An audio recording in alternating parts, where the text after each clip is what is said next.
देखिए सभी, ये प्रकाश का जो पर्यायवाची है, प्रकाश जो कहते हैं हम, यानी कि उजाला या रोशनी, ये सभी प्रकाश के पर्यायवाची होते हैं। हम इन दोनों नामों में से कोई भी प्रकाश को किसी भी नाम से पुकारा जा सकता है। इसी में इंग्लिश में इसको लाइट बोला जाता है।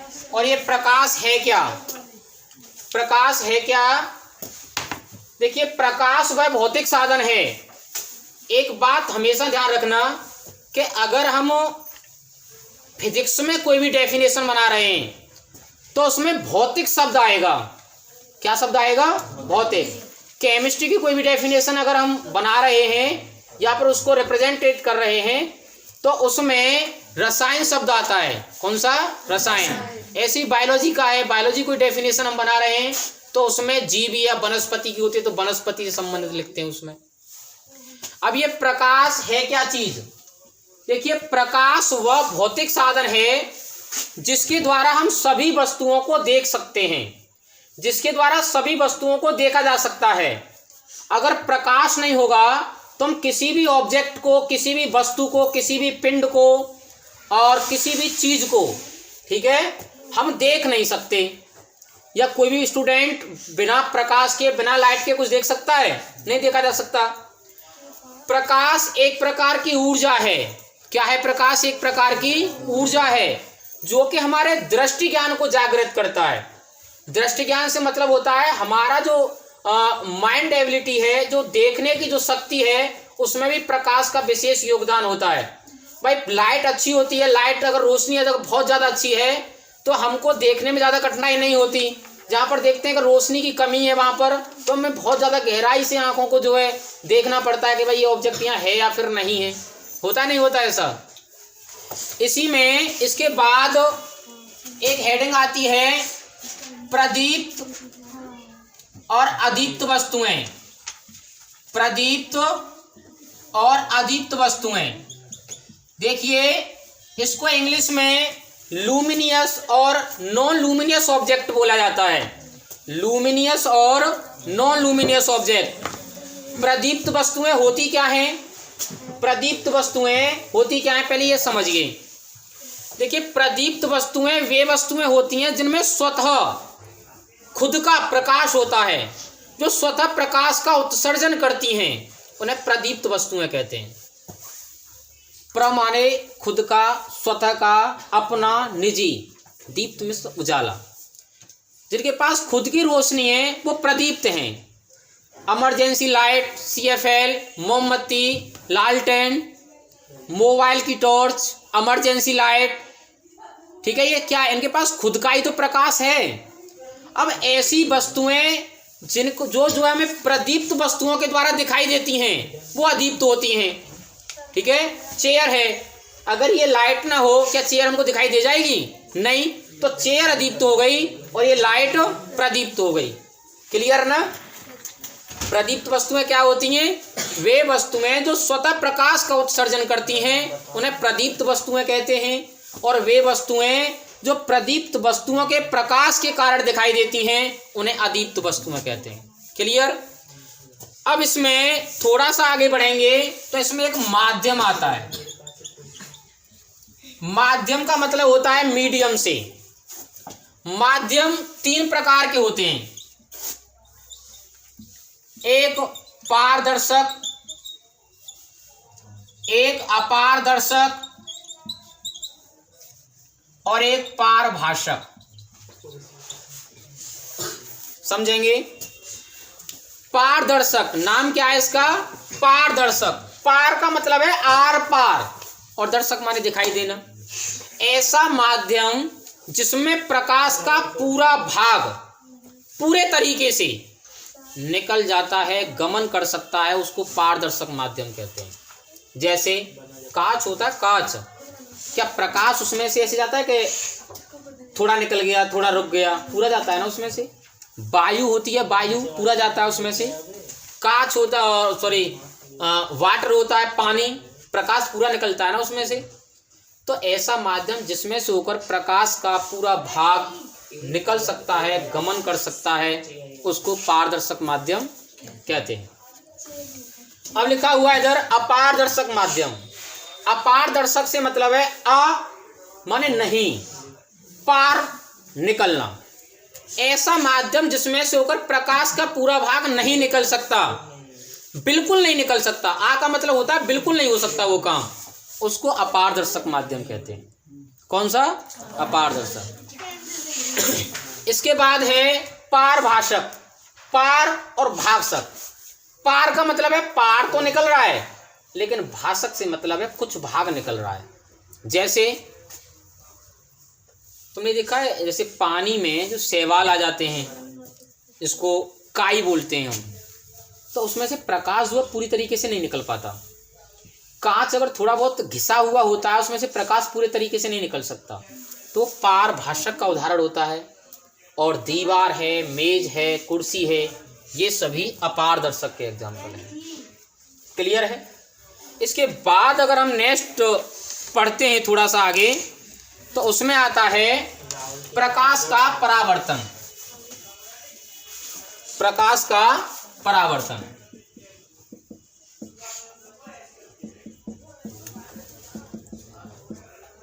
इसको बोला जाता है रिफ्लेक्शन ऑफ लाइट।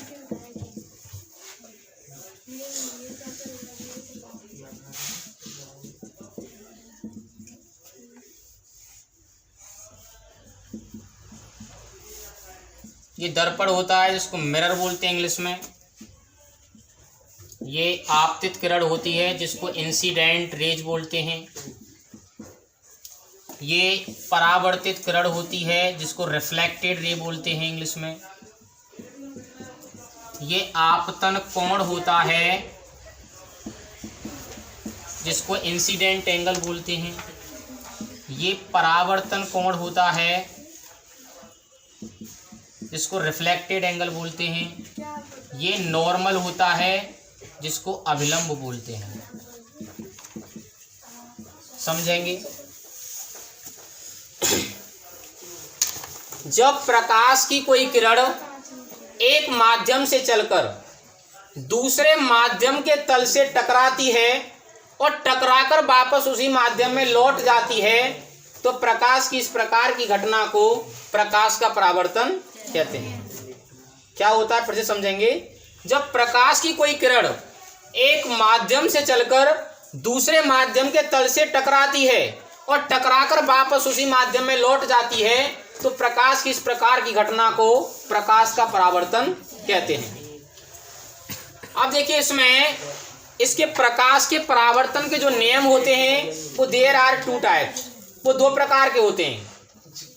ठीक है, ओनली जो प्रकाश के परावर्तन के नियम है वो दो हैं, और अभी तुमको बताएंगे हम अपवर्तन के भी दो नियम होते हैं। ठीक है, तो परावर्तन के दो जो नियम होते हैं उनमें पहला जो नियम है वो ये होता है कि आपतित किरण, परावर्तित किरण और अभिलंब। आपतित किरण, परावर्तित किरण और अभिलंब तीनों एक ही बिंदु पर होते हैं। तीनों एक ही बिंदु पर होते हैं। दूसरा है आपतन कोण और परावर्तन कोण, दोनों आपस में बराबर होते हैं। क्लियर है? एंगल आई एंगल आर के इक्वल है, कोण आई कोण आर के इक्वल है।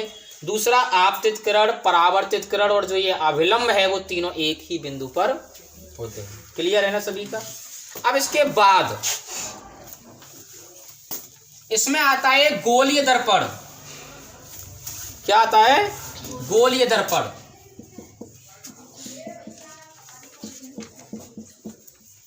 इसको स्फेरिकल मिरर बोलते हैं।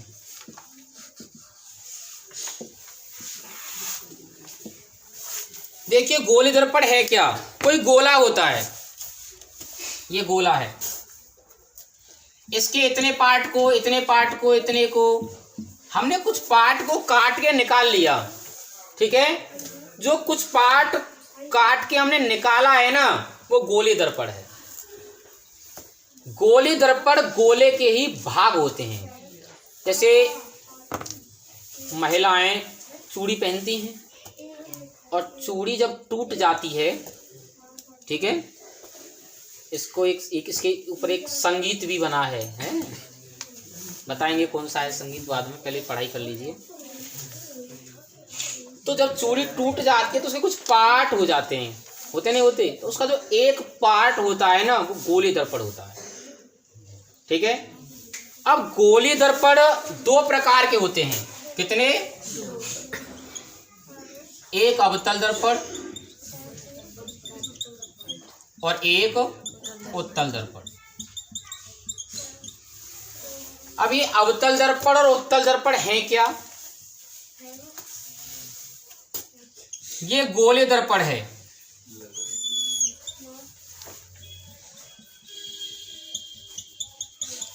और गोलीय दर्पण का जो ये बाहर वाला पार्ट होता है इसको उभरा हुआ पार्ट बोलते हैं, उभरा भाग। और जो अंदर वाला होता है इसको दबा भाग बोलते हैं, दबा हुआ भाग। क्लियर है? अगर गोलीय दर्पण के उभरे हुए भाग पर पॉलिश की जाए, यदि गोलीय दर्पण के उभरे हुए भाग पर पॉलिश की जाए तो उसको अवतल दर्पण कहते हैं। कौन सा दर्पण कहते हैं? अवतल दर्पण। ये फिलहाल अवतल दर्पण है।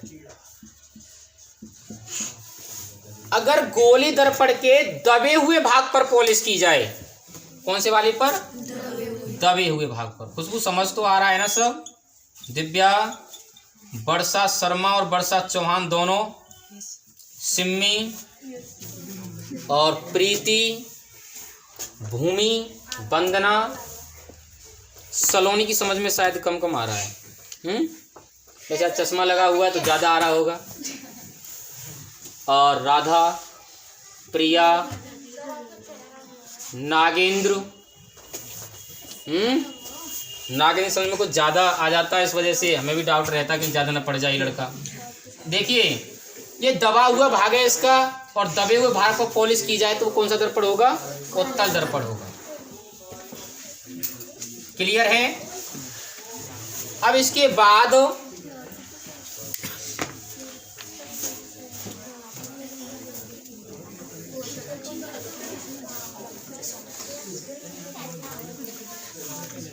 देखिए ये एक दर्पण सूत्र है, उसमें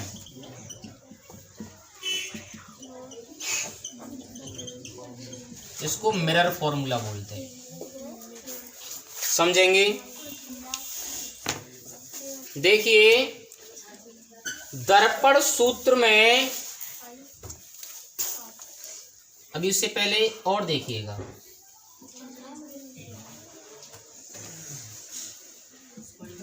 सलोनी ये कौन सा दर्पण है? Very good. इंग्लिश में इसको क्या बोलते हैं, कौन बताएगा? Concave mirror. देखिए दर्पण को जो रेखा दो भागों में विभाजित करती है, दर्पण को जो रेखा दो भागों में विभाजित करती है उसको मुख्य अक्ष कहते हैं। उसको मुख्य अक्ष दर्पण को जिस बिंदु पर काटता है उसको ध्रुव कहते हैं। क्लियर है? गोलीय दर्पण गोले के भाग होते हैं, लेकिन उनका जो केंद्र होता है उसको वक्रता केंद्र कहते हैं, जिसको C से प्रदर्शित करते हैं। ध्रुव से वक्रता केंद्र तक की जो दूरी होती है उसको वक्रता त्रिज्या कहते हैं, जिसे R से प्रेजेंट करते हैं। दर्पण के ध्रुव से मुख्य फोकस तक की दूरी को फोकस दूरी कहते हैं, जिसे स्मॉल f से प्रदर्शित करते हैं, जिसे स्मॉल f से प्रदर्शित। फिर से समझेंगे एक बार। दर्पण को जो रेखा दो भागों में विभाजित करती है उसको मुख्य अक्ष कहते हैं। जिस बिंदु पर विभाजित करती है, काटती है, उसको रोहित क्या बोलते हैं? ध्रुव कहते हैं। गोले दर्पण गोले के भाग होते हैं और उसका जो केंद्र होता है उसको, इसको किससे रिप्रेजेंट करते हैं? C से, कैपिटल C। ओके। ध्रुव से वक्रता केंद्र तक की जो दूरी होती है उसको वक्रता त्रिज्या कहते हैं, आर से रिप्रेजेंट करते हैं। ध्रुव से मुख्य फोकस तक की जो दूरी होती है उसको फोकस दूरी बोलते हैं और इसे एफ से रिप्रेजेंट करते हैं। अब देखिए दर्पण सूत्र में इसका एक विशेष महत्वपूर्ण स्थान है जो अभी मैंने चार्ट बनवाया है। कैसे है? जो होता है 1/f = 1/v + 1/u। ठीक, ये जो f होता है ये फोकस दूरी होती है। क्या? ये जो v होता है ये प्रतिबिंब तक की दूरी होती है और ये जो u होता है ये वस्तु तक की दूरी होती है। क्लियर है? अब देखिए ये हमारा दर्पण है अवतल, ये है उत्तल, ये है u, ये v और ये f। इसको बहुत ध्यान से समझना, न्यूमेरिकल के लिए विशेष इंपोर्टेंट चार्ट है ये।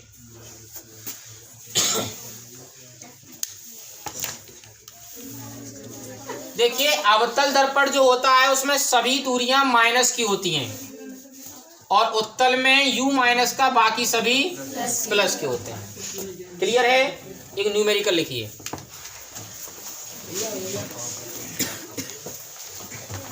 देखना एक बार चेक करो।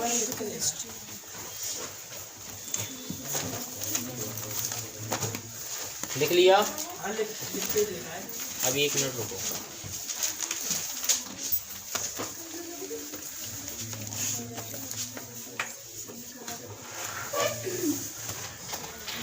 लिखेंगे एक वस्तु को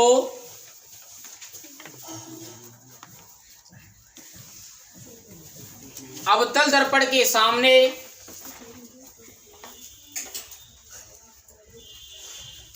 एक वस्तु को अवतल दर्पण के सामने 10 सेंटीमीटर की दूरी पर रखा जाता है। 10 सेंटीमीटर की दूरी पर रखा जाता है तथा उसका प्रतिबिंब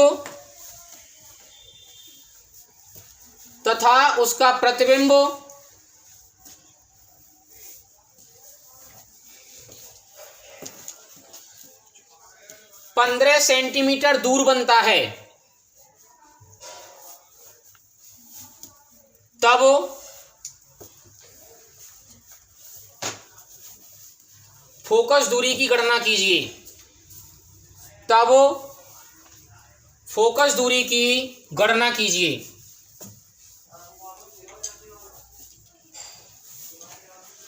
फोकस दूरी की गणना कीजिए। समझेंगे?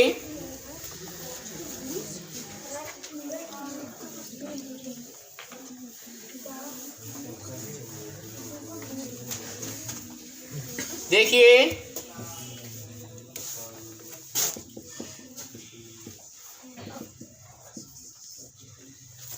एक वस्तु को अवतल दर्पण के सामने कितनी दूरी पर रखा गया है? 10 सेंटीमीटर पर। मैंने बताया था वस्तु तक की दूरी u होती है। ये कितना है? 10 सेंटीमीटर। उसका प्रतिबिंब कितनी दूर बन रहा है? यानी कि v 15 सेंटीमीटर।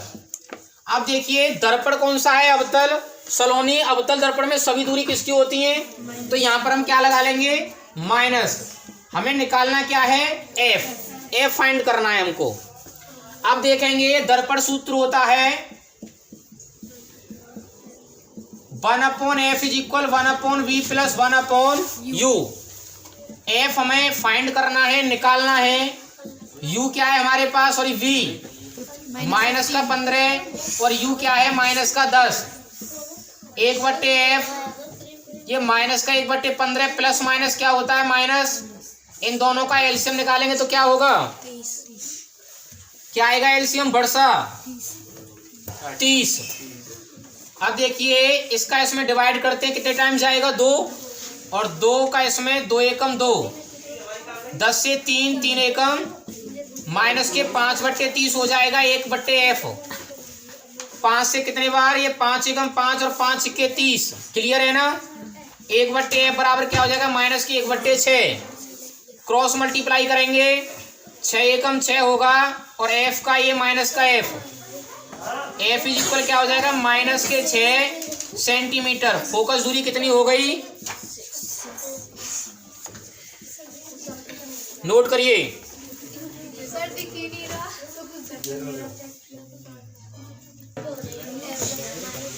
नेक्स्ट हो गया ना सभी का ये न्यूमेरिकल।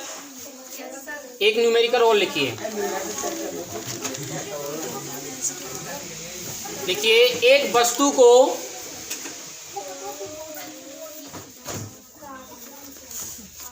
अवतल दर्पण के सामने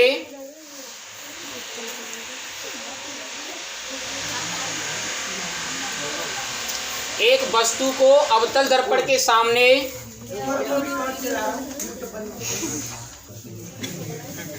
एक वस्तु को अवतल दर्पण के सामने 30 सेंटीमीटर की दूरी पर रखा जाता है। अवतल दर्पण के सामने 30 सेंटीमीटर की दूरी पर रखा जाता है तथा उसका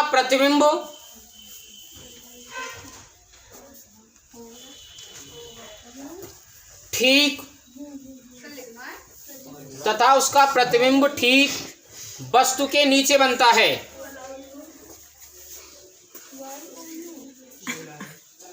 तो वस्तु के नीचे बनता है तो फोकस दूरी की गणना कीजिए। फोकस दूरी की गणना कीजिए। फोकस दूरी की गणना कीजिए।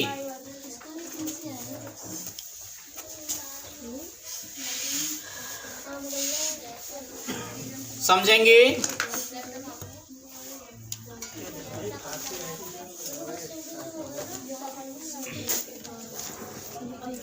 एक वस्तु को अवतल दर्पण के सामने कितनी दूरी पर रखा जा रहा है, प्रबल 30।